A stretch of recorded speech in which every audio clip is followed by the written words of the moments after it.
पालघर तालुक्यातील आणि मनोर परिसरातील 108 आदिवासी महिलांची फसवणूक झाल्याचा धक्कादायक प्रकार समोर आलाय। या 108 आदिवासी महिलांच्या नावावर कर्ज काढून त्याचे हप्ते न भरताच सुमैया यासर पटेल या नावाच्या महिलेनं या महिलांची फसवणूक करून ती फरार झाली आहे।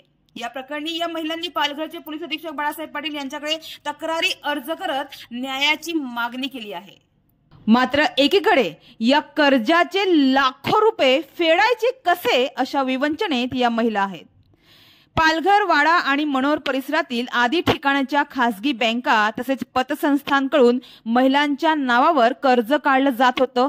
त्यासाठी या अशिक्षित आदिवासी महिलांची कागदपत्र, फोटो वेगवेगळ्या बँकात सादर केले जात होते। कर्ज प्रकरणावर या महिलांच्या सह्या, अंगठे आहेत।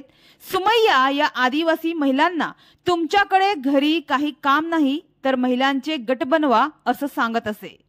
त्यासाठी ती प्रत्येक महिलेला 1000 रुपये द्यायची आणि ज्या महिलेच्या नावावर कर्ज काढलंय त्या महिलेला 3-4 हजार रुपये द्यायची।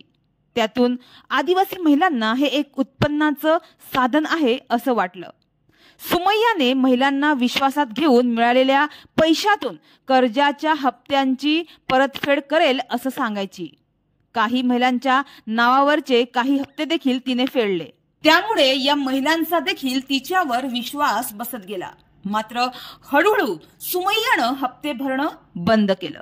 त्यामुळे बँकेचे अधिकारी कर्ज वसुलीसाठी महिलांच्या घरी येऊ लागले। त्यामुळे महिलांनी सुमैयाच्या घरी जात या संदर्भात चौकशी केली, परंतु तोपर्यंत तिनं घरातून पळ काढला होता।